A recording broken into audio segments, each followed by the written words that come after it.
بسم اللہ الرحمن الرحیم۔ اللہم صلی علی محمد وعلی آل محمد وبارک وسلم۔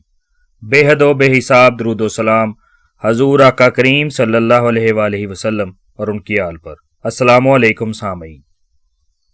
اسلام کے عروج کے دور میں ایک قاضی اپنے شاندار گھوڑے پر سوار بازار سے گزر رہے تھے کہ ایک غریب یہودی موچی نے انہیں روکا اور ان سے کہا، تم کہتے ہو کہ دنیا مومن کے لیے قید خانہ اور کافر کے لیے جنت ہے۔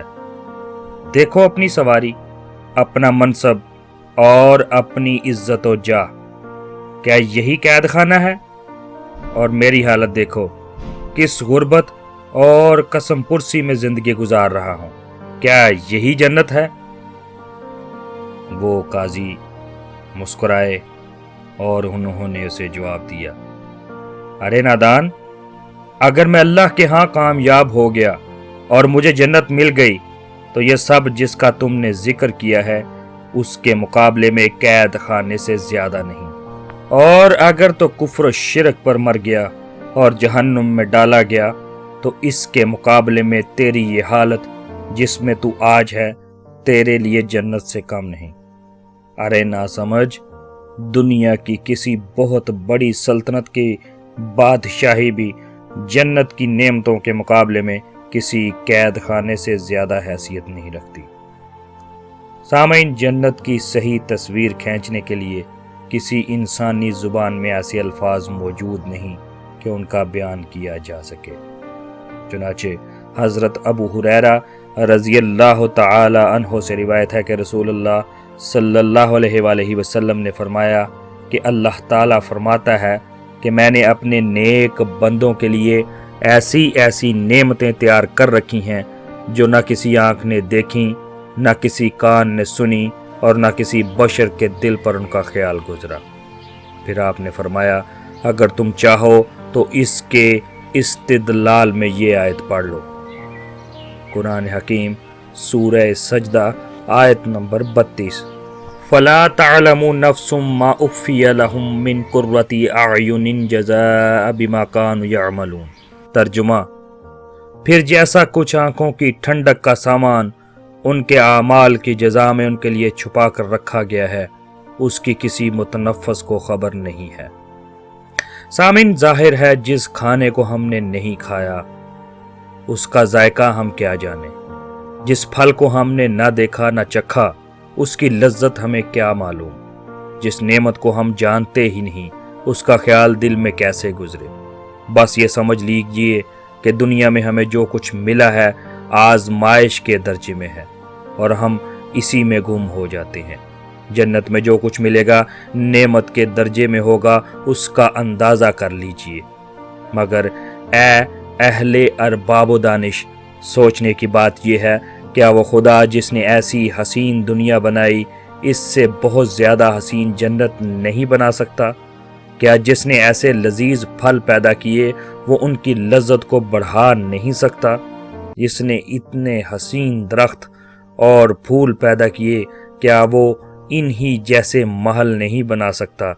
جس نے ہمارے سامنے پانی کے سمندر پیدا کر کے رکھ دیے اور دریا بہا دیے، کیا وہ دودھ، شہد اور طرح طرح کے شربتوں کے چشمے اور دریا نہیں بہا سکتا؟ جس نے دنیا میں ایسی ایسی نعمتیں پیدا کیں کہ وہ ان سے بہت اعلیٰ نعمتیں پیدا نہیں کر سکتا؟ کیوں نہیں، جبکہ وہ تو خلاق العلیم ہے۔ جنت کی خوبصورتی، دلکشی اور سرسبزی کی تصویر کشی میں قرآن حکیم اور احادیث ہمیں یہ بتلاتی ہیں کہ گھنے سرسبز باغات ہیں جن میں چشمے ابلتے ہیں اور جن کے نیچے نہریں بہہ رہی ہوں گی۔ ہمیشگی کی زندگی وہاں حاصل ہوگی، پاکیزہ بیویوں کی رفاقت حاصل ہوگی۔ وہاں کے پھل دائمی اور سائے لازوال ہیں، بے حساب رزق وہاں عطا فرمایا جائے گا، وہاں اللہ کی خوشنودی حاصل ہوگی۔ چنانچہ اللہ کریم قرآن حکیم سورہ آل عمران آیت نمبر 15 میں کچھ یوں ارشاد فرماتا ہے، للذین اتقوا عند ربہم جنات تجری من تحتها الانہار خالدین فیہا وازواج مطہرات ورضوان من اللہ واللہ بصیر بالعباد۔ ترجمہ: جو لوگ تقوی کی روش اختیار کریں ان کے لیے ان کے رب کے پاس باغ ہیں جن کے نیچے نہریں بہتی ہوں گی، وہاں انہیں ہمیشگی کی زندگی حاصل ہوگی، پاکیزہ بیویاں ان کی رفیق ہوں گی اور اللہ کی رضا سے وہ سرفراز ہوں گے۔ اللہ اپنے بندوں کے رویے پر گہری نظر رکھتا ہے۔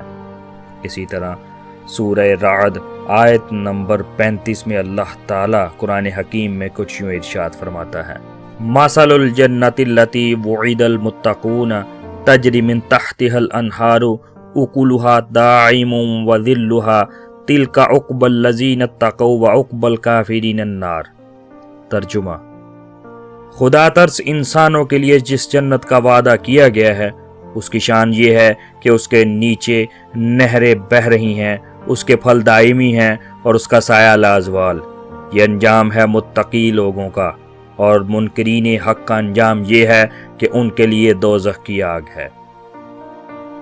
قرآن حکیم میں اللہ تعالیٰ سورہ غافر آیت نمبر 40 میں مزید کچھ یوں ارشاد فرماتا ہے: وَمَنْ عَمِلَ صَالِحًا مِّن ذَكَرٍ أَوْ أُنثَىٰ وَهُوَ مُؤْمِنٌ فَأُولَٰئِكَ يَدْخُلُونَ الْجَنَّةَ يَرْزُقُونَ فِيهَا بِغَيْرِ حساب۔ اور جو نیک عمل کرے گا خواہ وہ مرد ہو یا عورت، بشرطے کہ ہو وہ مومن، ایسے سب لوگ جنت میں داخل ہوں گے جہاں ان کو بے حساب رزق دیا جائے گا۔ جنت سکونت کے لیے ایک عظیم الشان سچے بادشاہ کے نزدیک بہت ہی عزت کا مقام ہے۔ چنانچہ اللہ کریم سورہ قمر آیت نمبر 55 میں اور 54 میں کچھ یوں ارشاد فرماتا ہے: ان المتقین فی جنات و نہر فی مقعد صدق عند ملیک مقتدر۔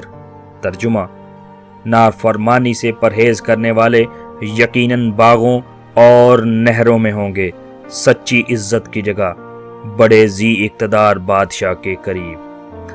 سامعین، دنیا میں انسان کی طبیعت نعمتوں سے اکتا بھی جاتی ہے، لیکن وہاں کبھی بھی کسی کا یہ جی نہ چاہے گا کہ ان نعمتوں سے نکل کر کہیں اور چلا جائے۔ چنانچہ اللہ کریم سورہ کہف آیت نمبر 107 اور 108 میں کچھ یوں ارشاد فرماتا ہے: ان الذین آمنوا وعملوا الصالحات کانت لہم جنات الفردوس نزلا خالدین فیہا لا یبغون عنہا حولا۔